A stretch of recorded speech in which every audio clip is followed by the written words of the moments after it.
So ఒకటి అర్థమవుతుంది ఇది పాసిబుల్ అని. బట్ రెండవది సార్, ఇందాక మీరు అన్నట్లు కొన్ని రిక్వైర్మెంట్స్ చెప్పారు. వాళ్ళు డిఎస్ఏ క్లియర్ చేయాలి, దాని తర్వాత వాళ్ళ కమ్యూనికేటివ్ స్కిల్స్ ఉండాలి.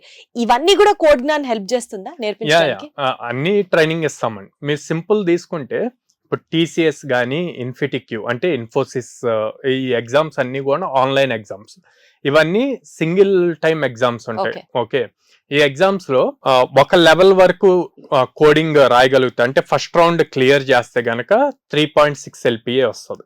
ఓకే, సెకండ్ రౌండ్ క్లియర్ చేస్తే 7 LPA వస్తుంది. థర్డ్ రౌండ్ క్లియర్ చేస్తే 9 or 9+ LPA వస్తుంది. అంటే ఫస్ట్ రౌండ్ క్వాలిఫై అయితే మీ జాబ్ గ్యారంటీ కింద అంతే. అంటే 3.6 LPA మీకు ఫిక్స్. సాలరీలో కూడా గ్రేడేషన్స్ అన్నమాట. అంటే వాళ్ళు చూపించే కోడింగ్ స్కిల్స్ బేస్ చేసుకొని అన్నమాట. సో అందరూ పాసిబిలిటీ ఉంది, ప్రతి దాంట్లోనూ ఇదే అప్లికేబుల్ అన్నమాట, ఈజీగానే అవుతుంది.